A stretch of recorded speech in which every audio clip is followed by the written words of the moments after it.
Now that I'm on my learning journey page, I'd like to take a closer look at what my individual students are doing. So for this course, notice that there's only one milestone. That's okay. It just depends on how your course is set up. So for math and ELA, you might have multiple grade levels, or for science, you might just have one or two. It's totally okay, and you're always welcome to switch to the course map view if that is more intuitive.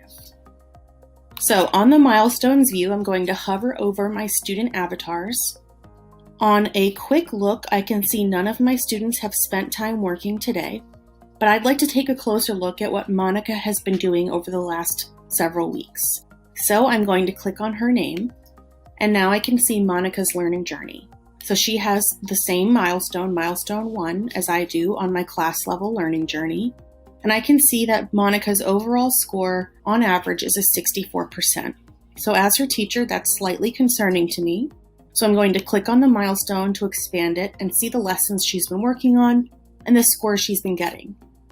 So she hasn't worked on many of these earlier lessons, and that could either be because she's chosen to work out of order or I've directed her to do so based on what we're covering in class. But I can see here 3 lessons in a clump that are completed. We have weather versus climate, the Earth, Moon, Sun system, and seasons and the sun. So I can see that the weakness here is heaviest with the Earth, Moon, and Sun system. So to get a little bit more information on what Monica has been doing with this lesson, I'm going to click on the score, and that expands the lesson. So I can see that the lesson has 2 parts, a collection, which is resources and interactives and practice questions, and a CFU, or check for understanding, that assesses mastery. So I can see that Monica spent 7 minutes and 23 seconds on the collection. I can see that there were 5 resources and 2 questions. So right off the bat, I'm not sure this is enough time for her to really have used those resources to her advantage. So I'd like to take a closer look at what those resources were to really gauge whether or not 7 minutes is enough time to spend on them. To do this, I can click on 7 minutes and 23 seconds, the time recording here, and I get a quick report of the collection. So I can see the intro Earth, Moon, Sun is a document upload. If you'd like to view it, you can click on it. Monica only spent 2 seconds on this. On the next resource, she spent 4 seconds.